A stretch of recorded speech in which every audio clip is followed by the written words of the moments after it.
Rahmatullah. Barkanmu da warhaka. Sunana Aimak. Barkanmu kuma da sake shigowa zuwa cikin wannan tasha namu mai suna Mr. Kashir. Yau update ɗinmu akan Onus Tap ne, wanda suka sanar yau 24 ga watan Satumba na 2024, 2024 kenan. Suna magana akan listing da suka ce za su yi a watan September nan, wato wannan wata kenan. Suna ba wa mutane haƙuri. Sannan kuma suna miƙa ɗimbin godiya ga mutane da suka taya su a tafi da al'amarin na tsawon wata 3 tare da goya musu baya.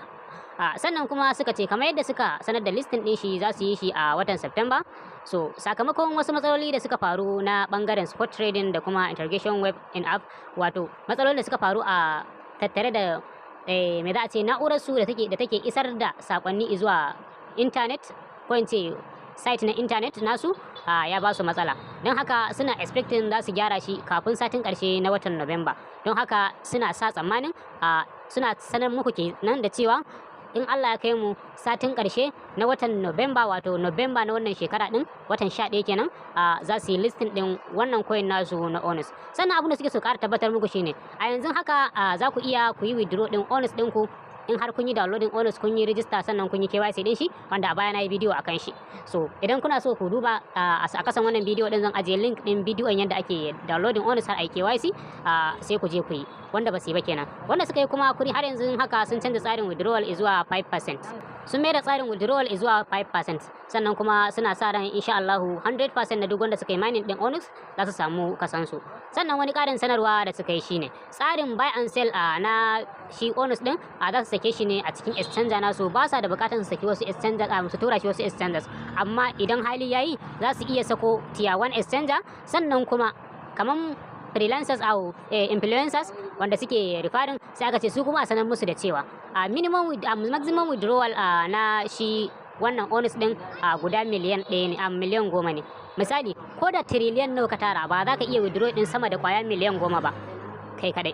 Sannan kuma duk wanda ya yi tunanin zai yi cheating, ma'ana zai yi cuta ya bude multiple accounts, za su detecting din shi kuma za su goge account din shi, za su blocking din su gaba daya. Sannan suka ce a ƙara tunatar muku da shi shine limit some wannan wurin na karanta shi maka, limit on ONX passive and futures trading. Okay, wannan suna muku magana akan su trading din da za a yi a ranar listing, ko in ce in an listing din shi in kana so ka trading, sun tsara tsari mai kyau. Sannan suka ce we are sorry to keep everyone waiting. Daga karshe suka ce suna ƙara ba kowa hakuri na jira da kuke yi, amma kar ku manta za ka iya ci gaba da farming din da kuma tapping da inviting abokai da kuma daily checking domin ka sake tara coins din su kafin wannan lokacin. Allah ya ba mu sa'a, wanda bai fara ba ya je ya fara, wanda ya fara kuma ya je ya ci gaba.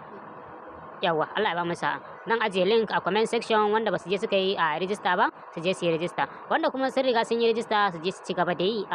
Sannan kuma idan YouTube kake ganin wannan bidiyo din, ka duba inda kan bidiyo sunan bidiyo din yake, kana tabawa zaka ga link ya bayyana maka. Sannan ganin wani me za a ce useful tax wanda mutane ba su lura da shi ba.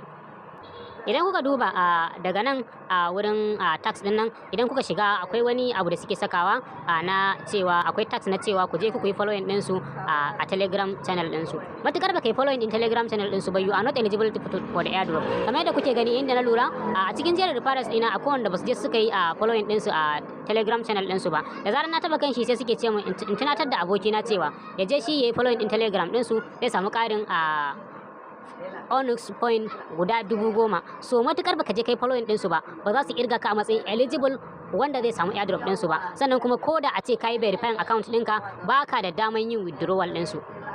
Kuna da fatan kowa na ganewa, ko da a ce account ɗinka ka je kai downloading kai verifying din shi, baka da daman yin withdrawal. Allah ya ba mu sa'a. A je a fara a kuma ci gaba, wanda suke yi su ci gaba. Sannan wannan abun da mutane suke cewa wai za a yi in sun je farming yana nuna musu lissafi, abun da za ku yi shine za su ce muku za su samu kamar nambobi haka, suka ce misali 19 minus 30, 19 ɗebe 30 shine za mu ce minus 11 shine amsan. So lissafi ne za su sa masu domin su tabbatar mutum ne ke ba robot ba. Allah ya ba mu sa'a. Masu multiple account da muna ba ku shawari, idan har za ku yi multiple account to ku tabbata wayar da kuke multiple account ba wacce kuke yin mining ɗinku da ita bane. Allah ya ba mu sa'a.